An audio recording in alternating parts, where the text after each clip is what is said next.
Setiap hari kita melakukan berbagai aktivitas. Kita bisa makan, nafas dengan santai, seolah-olah semuanya berjalan dengan normal. Pernahkah kalian memperhatikan saat melakukan aktivitas seperti berolahraga, tubuh kita berkeringat? Mengapa tubuh kita perlu mengeluarkan keringat?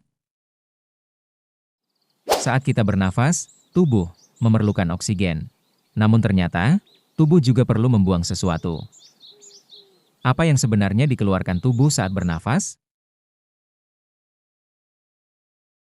Setelah banyak minum air, tak lama kemudian kita akan merasa ingin buang air kecil. Dari mana asal cairan itu? Bagaimana tubuh dapat menentukan zat yang harus dibuang dan yang harus disimpan? Setiap metabolisme yang menghasilkan energi juga akan menghasilkan zat sisa. Jika tidak dikeluarkan, zat-zat tersebut dapat meracuni tubuh. Organ apa saja yang dapat mengeluarkan zat-zat sisa metabolisme tubuh? Ternyata, di dalam tubuh kita terdapat berbagai sistem yang mampu menjaga tubuh agar tetap seimbang, yaitu melalui sistem pengeluaran. Sistem pengeluaran dalam tubuh kita terbagi 3. Ada defekasi, yaitu proses pengeluaran sisa-sisa pencernaan, seperti feses. Sistem sekresi, mengeluarkan sisa-sisa metabolisme yang masih berguna bagi tubuh, contohnya hormon dan enzim. Dan sistem ekskresi, yaitu pengeluaran sisa metabolisme yang sudah tidak berguna bagi tubuh, seperti urin, keringat, cairan empedu. Kali ini, kita akan bahas mengenai organ-organ pada sistem ekskresi.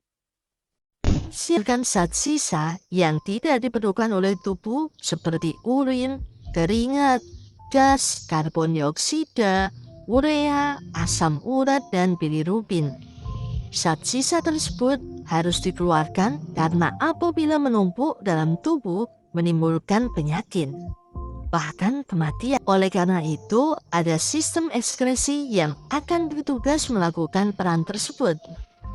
Sistem ekskresi merupakan kemampuan untuk menjaga keseimbangan tubuh dengan cara membuang bahan-bahan sisa metabolisme yang dikeluarkan oleh sel. Perlu diketahui sahabat, organ ekskresi pada manusia terdiri atas 4 organ, yaitu ginjal, kulit, paru-paru, dan hati. Ginjal berjumlah sepasang, bentuknya seperti kaca, dan ukurannya sebesar kepalan tangan.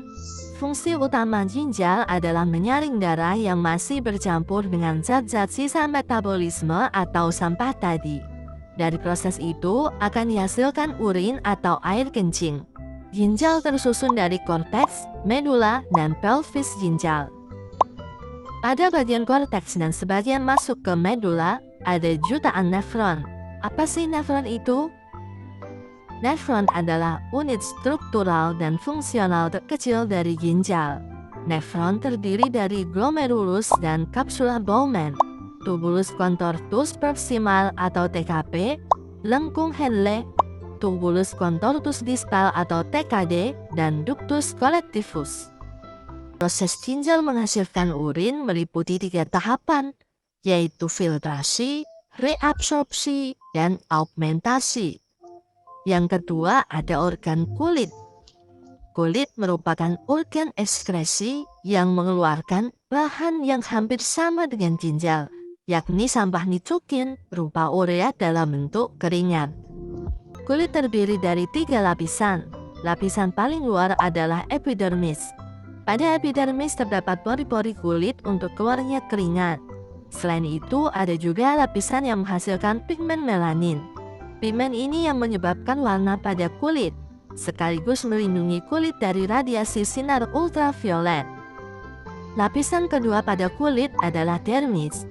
Pada dermis terdapat kelenjar minyak, kelenjar keringat, akar rambut, dan pembuluh darah. Kelenjar keringat inilah yang bisa menghasilkan keringat.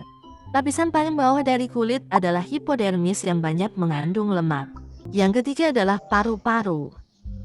Paru-paru adalah organ ekskresi yang mengeluarkan sisa metabolisme berupa karbon dioksida dan uap air. Proses oksigen yang masuk melalui alveolus berdifusi memasuki kapiler darah yang mengelilingi alveolus, kemudian darah mengikat oksigen dan diangkut ke seluruh tubuh, kemudian baru karbon dioksida akan difusi berlawanan arah dengan oksigen. Darah mengikat karbon dioksida untuk dikeluarkan bersama uap air. Jadi, proses ekskresi pada paru-paru itu mengeluarkan karbon dioksida dan juga uap air.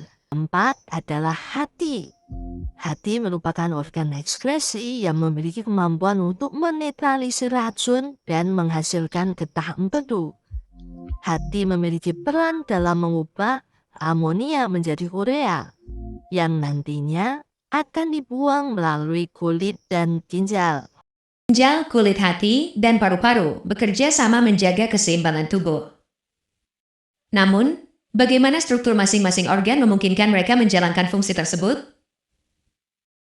Mari kita selidiki struktur dan fungsi sistem ekskresi manusia.